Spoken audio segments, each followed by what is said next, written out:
തവണയെ ഓതേണ്ടതുള്ളൂ കേട്ടോ. ഒറ്റ തവണ ഓതിയാൽ മതി. ഒരു ദിവസം ഒരു തവണയാണ് ഓതേണ്ടത്. എന്താ കാര്യം? പിറ്റന്നാൾ നിങ്ങൾ ഏതൊരു സമയത്താണോ ഇന്ന് പുലർച്ചെ, ഇനി പുലരാനിരിക്കുന്ന നാളെ അല്ലേ, നിങ്ങൾ ഏതൊരു സമയത്താണോ പാരായണം ചെയ്തത്, മറ്റന്നാൾ ആ സമയം വരെ ശാരീരികവും മാനസികവുമായ രോഗങ്ങളെ തൊട്ട് നിങ്ങൾ പ്രതിരോധ ശക്തി നേടിയവരാണ്. അല്ലാഹു സുബ്ഹാനഹു വ തആല നമുക്കതിന് തൗഫീക്ക് പ്രദാനം ചെയ്യുമാറാവട്ടെ. ഇത് ആത്മീയത പറയുന്ന സദസ്സാണ്. ആത്മീയമായ രോഗശാന്തിയെ പരിചയപ്പെടുത്താൻ, ലളിതമായ രൂപത്തിൽ പരിചയപ്പെടുത്താൻ ഞാൻ ആഗ്രഹിക്കുന്നൊരു സദസ്സാണ്. മരുന്ന് സേവ കൊണ്ട് പരാജയപ്പെട്ടു പോയ സമൂഹത്തിന്റെ മുമ്പിൽ ഇതൊരു വലിയ പരിഹാരമായി തീരട്ടെ. അപ്പൊ രോഗം ശിഫയാവാൻ രണ്ടാമതായി രോഗി ഖുർആനിൽ നിന്നും പറയേണ്ട വാക്ക് വലംനാ അൻഫുസന. ഒന്നാമത്തെ വാക്ക് റബ്ബന, ഒന്നാമത്തെ വാക്ക് റബ്ബന, രണ്ടാമത്തെ വാക്ക് വലംനാ അൻഫുസന. ഞങ്ങൾ ഞങ്ങളുടെ ശരീരത്തോട് ദുൽമ ചെയ്തു പോയി. അപ്പൊ ഈ മനുഷ്യന് ഖേദം വരികയാണ്. അല്ലാഹുവിനോട് ആത്മാർത്ഥമായി ഈ വചനം പറയുന്ന മനുഷ്യന്റെ മനസ്സിൽ സങ്കടം വരും. എത്ര നല്ല രൂപത്തിൽ പ്രവർത്തിക്കുന്ന ശരീരമായിരുന്നു എന്റേത്. ഞാൻ എൻ്റെ അടുത്തൊക്കെ വരുന്ന രോഗികളോട് ചോദിക്കും, എത്ര വയസ്സുണ്ട്? 30, 40, 50 ഒക്കെ പറയും. എത്ര കാലമായി മുട്ടുവേദന തുടങ്ങിയിട്ട്? 5 കൊല്ലമോ അല്ലെങ്കിൽ 3 കൊല്ലമോ അല്ലെങ്കിൽ 2 കൊല്ലമോ അല്ലെങ്കിൽ 6 മാസമോ ഒരു പഴക്കം അവർ പറയും, ഒരു സമയം പറയും. അപ്പൊ ഞാൻ ചോദിക്കും, അതിനു മുമ്പ് വേദന ഉണ്ടായിട്ടില്ല. അപ്പൊ വേദന ഇല്ലാത്തൊരു കാലം നിങ്ങളുടെ കാൽമുട്ടിൽ ഉണ്ടായിരുന്നില്ലേ? ഇവിടെ ശ്രദ്ധിക്കണം നിങ്ങൾ. ഇതൊരു പഠനവേദിയാണ്, ഇതൊരു തിരിച്ചറിവിന്റെ വേദിയാണ്. നിങ്ങളുടെ ശരീരത്തിൽ വേദനയില്ലാത്തൊരു കാലം നിങ്ങൾക്കുണ്ടായിരുന്നു അല്ലേ? നിങ്ങൾ അങ്ങനെ ചിന്തിച്ചിട്ടുണ്ടോ? നിങ്ങളുടെ ശരീരത്തിൽ വേദനയില്ലാത്തൊരു കാലം നിങ്ങൾക്കുണ്ടായിരുന്നു. നിങ്ങൾ ഓർത്തിട്ടുണ്ടോ? അത് ഓർക്കാറുണ്ടോ? ഇപ്പൊ എത്ര കാലമായി കിടപ്പിലായിട്ട്? 10 കൊല്ലം. അതിനു മുമ്പോ എന്തുഷാറായി നടന്ന മനുഷ്യനാണ്, ഓടിച്ചാടി നടന്ന മനുഷ്യനാണ്, എല്ലാ കാര്യത്തിലും മുമ്പന്തിയിലായിരുന്നു, എപ്പോഴും സ്ഥിരോത്സാഹിയായിരുന്നു. 40 കൊല്ലം അല്ലെങ്കിൽ 50 കൊല്ലം ഇപ്പൊ കിടപ്പിലായി. ഈ കിടപ്പിലായ മനുഷ്യനോട് ഞാൻ ചോദിക്കുന്ന ചോദ്യമാണ്, 50 കൊല്ലം നിങ്ങളൊന്ന് ഓർമ്മിച്ചെടുക്കുമോ? 50 കൊല്ലം, 50 കൊല്ലത്തെ ജീവിതം ഓർമ്മിച്ചെടുക്കുമോ? ഉദ്ദേശിച്ച വഴികളിലൂടെ ഏത് സമയത്തും നിങ്ങൾ യാത്ര ചെയ്തിട്ടില്ലയോ? എല്ലാ ഭക്ഷണവും കഴിച്ചിട്ടില്ലയോ? ഏത് രുചിയും നീ ആസ്വദിച്ചിട്ടില്ലയോ? ഒക്കെ ഉണ്ടായിട്ടുണ്ട്. ഇപ്പൊ ഒന്നും പറ്റണില്ല അല്ലേ? എന്തുകൊണ്ടായിരിക്കും? ചിന്തിച്ചാൽ രോഗം ശിഫയാവും. ഇങ്ങനെ ചിന്തിക്കാൻ നിങ്ങൾക്ക് സന്മനസ്സില്ലെങ്കിൽ നിങ്ങൾക്ക് വീണ്ടും ധൈര്യത്തോടെ രോഗിയായി തുടരാം. വേറെ പരിഹാരമില്ല. നിങ്ങളിൽ ശരിയായ രോഗശാന്തിയുടെ അവസ്ഥ വന്നു കയറണമെങ്കിൽ തൗബ വേണമെന്ന് ഞാൻ പറഞ്ഞു. തൗബ വേണമെന്ന് ഞാൻ പറഞ്ഞു. തൗബ വേണമെന്ന് ഞാൻ പറഞ്ഞു.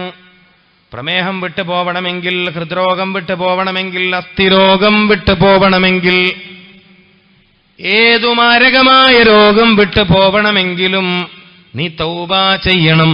തൗബയിലേക്കുള്ള നിന്റെ തുടക്കമാണ് വലംനാ അൻഫുസന. തെറ്റു ചെയ്തു എന്ന് തോന്നാത്ത ഒരാൾക്ക് തൗബ ചെയ്യാൻ തോന്നുമോ? ഇവിടെ ശ്രദ്ധിക്ക്, ഞാനൊരു തെറ്റുകാരനാണ് എന്ന് തോന്നാത്ത ഒരാൾ സോറി പറയില്ലല്ലോ. പറയില്ല. ക്ഷമിക്കണേന്ന് പറയില്ല. ഞാൻ തെറ്റ് ചെയ്തു എന്നറിയാത്ത ഒരാൾ എങ്ങനെയാ ക്ഷമിക്കണമെന്ന് പറയുക? എത്ര നല്ല ഘടനയിലാണ് വിശുദ്ധ ഖുർആൻ ഇത് അവതരിപ്പിച്ചിരിക്കുന്നത്. ഞാൻ എന്റെ ശരീരത്തോട് ദുൽമ ചെയ്തു പോയി എന്നിട്ട് പറയാ, രോഗം മാറാനുള്ള വിശുദ്ധ ഖുർആനിലെ 3ാമത്തെ പ്രയോഗം വഇല്ലം തഗ്ഫിർ ലനാ. അടുത്ത പ്രയോഗം അതാണ്. വഇല്ലം തഗ്ഫിർ ലനാ, നീ ഞങ്ങൾക്ക് പുറത്ത് തന്നിട്ടില്ലെങ്കിൽ, നീ ഞങ്ങൾക്ക് പുറത്ത് തന്നിട്ടില്ലെങ്കിൽ, ഇങ്ങനെ പറയാതെ രോഗം ശിഫയാകുമെന്ന് കരുതണ്ട കേട്ടോ. രോഗി അള്ളാഹിനോട് പറയാണ്, നീ ഞങ്ങൾക്ക് പുറത്ത് തന്നിട്ടില്ലെങ്കിൽ പുറത്തു തരണമെന്ന് വാക്ക് ഇയാൾക്ക് വരാൻ കാരണം എന്താണ്? ഇയാൾക്ക് ഒരറിവ് കിട്ടി, ഞാൻ എൻ്റെ ശരീരത്തോട് ദുൽമ് ചെയ്തിട്ടുണ്ട് എന്നുള്ള അറിവ്. ഈ ശരീരത്തിനൊരു ഉടമസ്ഥനുണ്ട്, അല്ലാഹുവാണ്. ഈ ശരീരത്തിന്റെ പരിപാലകനെ പഠിക്കാൻ വേണ്ടി ദുനിയാവിലേക്ക് പറഞ്ഞു വിട്ടു. ഈ ശരീരത്തിന്റെ പരിപാലകനെ പഠിക്കാൻ ദുനിയാവിലേക്ക് പറഞ്ഞു വിട്ടു. എന്നിട്ട് നാട്ടുകാരൊക്കെ കൂടി ദുനിയാവെന്ന് യാത്രയാക്കി, നല്ല വസ്ത്രമൊക്കെ ധരിപ്പിച്ച് സുഗന്ധമൊക്കെ പൂശി തോളത്തേറ്റിയിട്ട് ഇയാളെ നാട്ടിൽ നിന്ന് യാത്രയാക്കി. അങ്ങനെ ഖബറിൽ കൊണ്ടുവച്ചു. ചോദ്യം നമ്പർ 1, ഒന്നാമത്തെ ചോദ്യം മനപ്പാടാണ് നിങ്ങൾക്ക്. ആരാ നിന്റെ കരള് പരിപാലിച്ചത്? ആരാ നിന്റെ കിഡ്നി പരിപാലിച്ചത്? ആരാണ് നിന്റെ തലച്ചോറിനെ പരിപാലിച്ചത്? ഇങ്ങനെയല്ല ഉദ്ദേശം എന്ന് പറയാൻ പറ്റുന്ന ഒരു ആലിം, ഒരു പണ്ഡിതൻ, ഒരു ഖുർആൻ അറിയുന്ന ആള് നിങ്ങൾ കൊണ്ടുവരുമോ? മൻ റബ്ബുക? നിന്നെ ഞാൻ ഭൂമിയിലേക്ക് അയച്ചത് രക്ഷിതാവിനെ പഠിക്കാൻ. ഖബറിൽ കൊണ്ടുവച്ച ഉടനെ ചോദ്യം, ആരാണ് നിന്റെ പരിപാലകൻ? എന്റെ വിഷയത്തിന്റെ ഇന്നത്തെ തുടക്കം, ശരീരത്തിന്റെ പരിപാലകനെ മറന്നവർക്കേ രോഗം വരൂ. ശരീരത്തിന്റെ പരിപാലകനെ മറന്നവർക്കേ രോഗം വരൂ. ശരീരത്തിന്റെ പരിപാലനം മറന്നുപോയാൽ സംഭവിക്കുന്ന അപകടമാണ് ജീവന്റെ ശക്തി കുറയൽ. ഇവിടെ ശ്രദ്ധിക്കും നിങ്ങൾ. ശരീരത്തിന്റെ പരിപാലകനെ മറന്നുപോയാൽ സംഭവിക്കുന്ന അപകടത്തിന്റെ പേരാണ് ജീവന് ശക്തി കുറയൽ. നിങ്ങൾ മനസ്സിലായോ നിങ്ങൾക്ക്? ജീവന് ശക്തി കുറയൽ. ജീവന്റെ ശക്തി കുറയുന്ന അവസ്ഥക്ക് നമുക്ക് വിളിക്കാൻ പറ്റുന്ന പേരാണ് രോഗം. ജീവൻ തന്നെ നഷ്ടപ്പെടുമ്പോൾ നമ്മൾ വിളിക്കുന്ന പേരാണ് മരണം. നിങ്ങൾ ശ്രദ്ധിക്കുന്നുണ്ടോ? ഇവിടെ ശ്രദ്ധിക്കുന്നുണ്ടോ?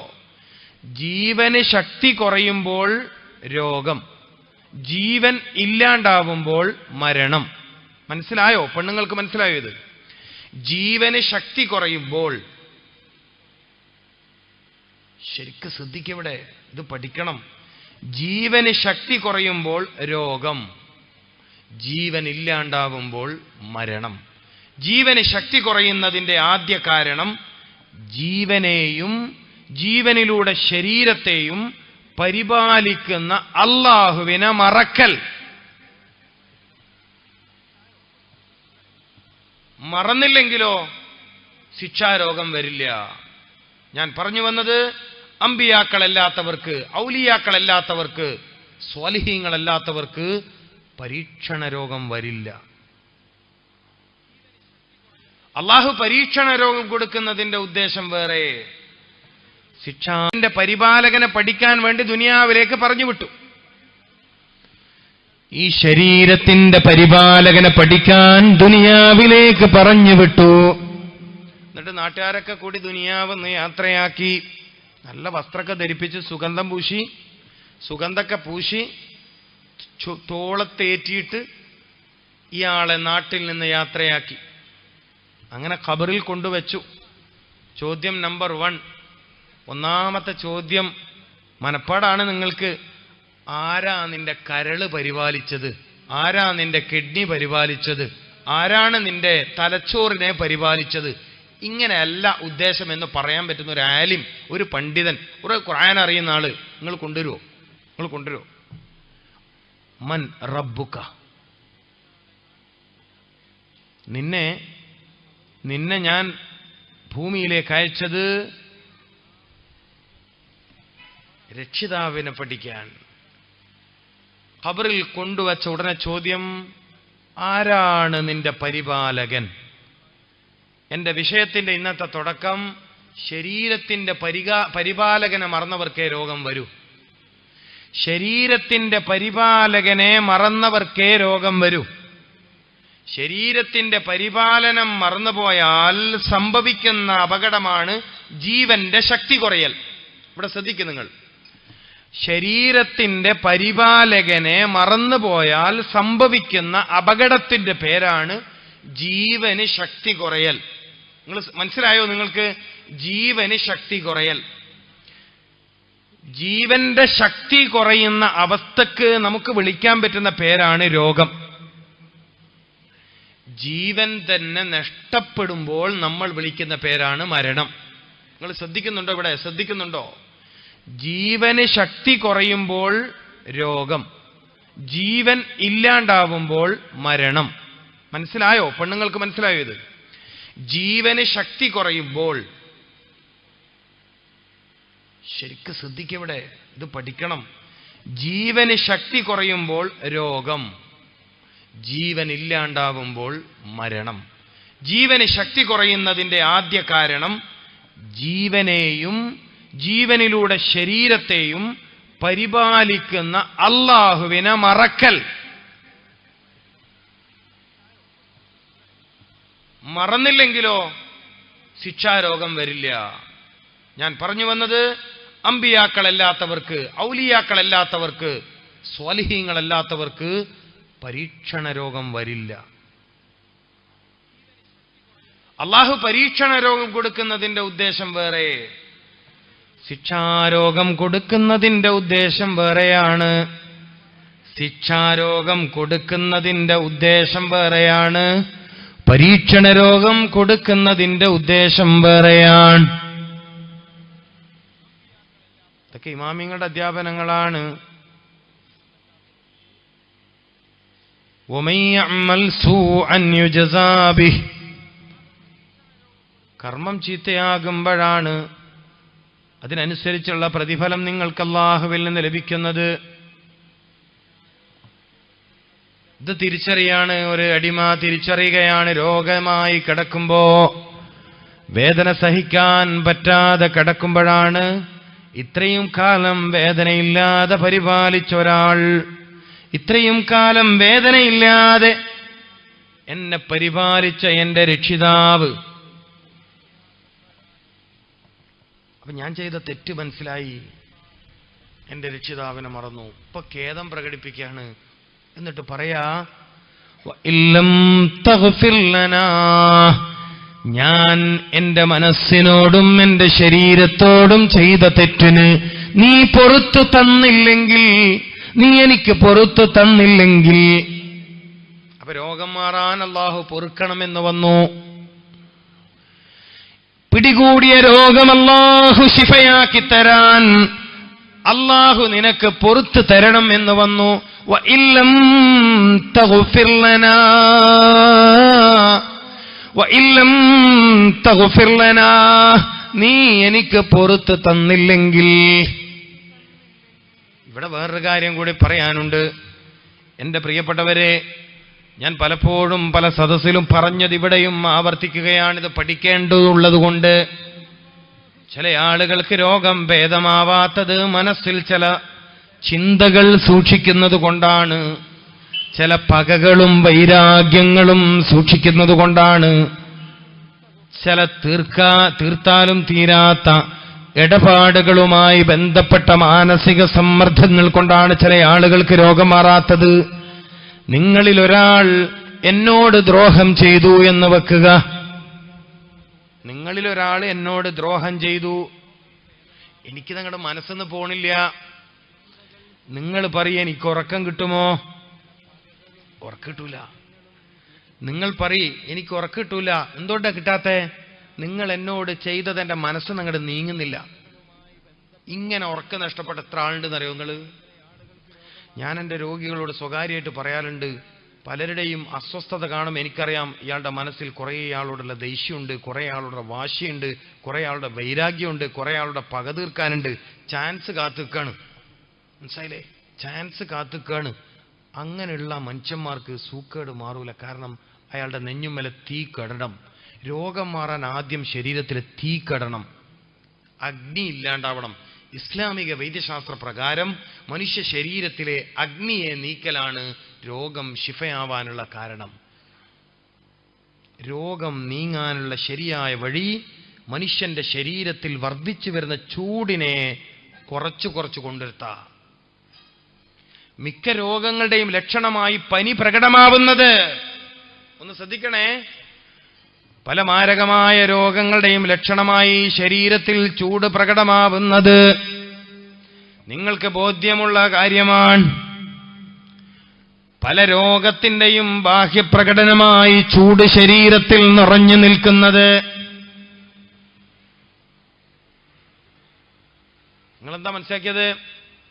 അവിടെയാണ് മുത്തനബി പറഞ്ഞത് ഫബരിദൂഹാ ബിൽ മാഇൽ ബാരിദ്, തണുത്ത വെള്ളം ചൊരിക്കണേ.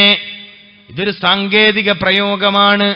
ശരീരം തണുപ്പിക്കാനുള്ള ദിക്റും ശരീരം തണുപ്പിക്കാനുള്ള ചിന്തയും ശരീരം തണുപ്പിക്കാനുള്ള മരുന്നും കൊടുക്കണേ.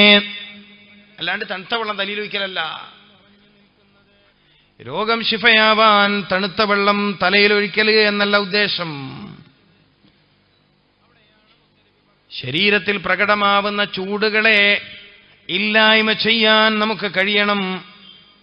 നമ്മുടെ മനസ്സുകളിൽ ആരോടെങ്കിലും പകയോ വെറുപ്പോ വിദ്വേഷമോ വാശിയോ തർക്കങ്ങളോ ഉണ്ടെങ്കിൽ, രോഗം ഭേദമാവണമെന്ന പൂതിയുണ്ടെങ്കിൽ, അതുകൊണ്ടാ പറയണത്, രോഗം ഭേദമാവണമെന്ന ആഗ്രഹമുണ്ടെങ്കിൽ, സഹിക്കവയ്യാതെ വേദനകൾ ഇനിയും വേണ്ട എന്ന് ആഗ്രഹമുണ്ടെങ്കിൽ, വയറിന്റെ പുകച്ചലൊന്നും താങ്ങാൻ പറ്റുന്നില്ല എന്ന പേടിയുണ്ടെങ്കിൽ, പ്രത്യേകിച്ചും ദേഷ്യവും വാശിയൊന്നും കൂടുതലുള്ള വയറുപോച്ചൽ നിൽക്കേ ചെയ്യില്ല, ഒരിക്കലും നിൽക്കൂല. അത് ശരിക്കും മനസ്സിലായിക്കോളി. മുട്ടുവേദന പിന്നെ ഒരിക്കലും മാറില്ല. ദേഷ്യം, വാശി, തർക്കം, വൈരാഗ്യം, പകമനസ് ഉള്ളവർക്ക് മുട്ടുവേദന ഉണ്ടെങ്കിൽ, മുട്ടുവേദന ഉള്ളവർക്കൊക്കെ ഈ മനസ്സുണ്ട് എന്നല്ല ഞാൻ പറയുന്നത്, മുട്ടുവേദന വന്നവർക്ക് ഈ പ്രശ്നം ഉണ്ടെങ്കിൽ ഒരു രക്ഷയില്ല, ഒരു രക്ഷയില്ല. ഇതൊരു പ്രത്യേക രീതിയാ പ്രിയപ്പെട്ടവരെ. ലോകത്ത് പലതും വിഭിന്നമാണ്. ഇതൊരു പ്രത്യേക രീതിയാണ്.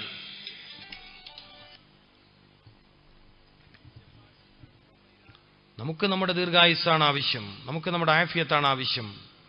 അവന്റെ അറിവില്ലായ്മ കൊണ്ട് അവൻ നമ്മോട് തെറ്റ് ചെയ്തു, ശരിയാ. അവളുടെ വിവരക്കേട് കൊണ്ട് അവള് നമ്മളോട് തെറ്റ് ചെയ്തു, ശരിയാ. പക്ഷെ എനിക്ക് നിലനിൽക്കണം, എനിക്ക് മുന്നോട്ട് പോവണം, എന്റെ വേദന ഇല്ലാണ്ടാവണം, എന്റെ രോഗം ശിഫയാവണം. അതിന് അള്ളാഹു പൊറുക്കണം, അള്ളാഹു പൊറുക്കണം. അള്ളാഹുവിനോട് നീ പൊറുക്കലിനെ തേടുമ്പോൾ നീ നിന്റെ ചുറ്റുമുള്ളവർക്ക് പൊറത്തു കൊടുത്തിട്ടുണ്ടോ? ഇല്ല, എന്നെ കൊണ്ട് കഴിയില്ല. ഇതൊക്കെ റസൂലുള്ളാഹിന്റെ മാതൃക ഉണ്ട്. നിരന്തരം ആക്രമിച്ചവർക്ക് പുറത്തു കൊടുത്തുകൊണ്ടിരിക്കുക, എന്നിട്ട് അവർക്ക് വേണ്ടി ദ്വാരക്കുക, എന്നിട്ട് അവർക്ക് വേണ്ടി ദ്വാരക്കുക. കല്ലെറിഞ്ഞവർക്ക്, വെള്ളം ചോദിച്ചപ്പോ കൊടുക്കാത്തവർക്ക്, കഅബത്തിന്റെ താക്കോല് ചോദിച്ചപ്പോ തരാത്തവർക്ക്, സമാധാനത്തോടെ ജീവിക്കാൻ 10-13 കൊല്ലം അനുവദിക്കാത്തവർക്ക് നിരന്തരം പുറത്തു കൊടുത്ത് ശീലമുള്ള ഒരു ദൂതരെ, പ്രവാചകരെ സ്വല്ലല്ലാഹു അലൈഹി വസല്ലം, ലോകത്തിന് ശിഫ കിട്ടും.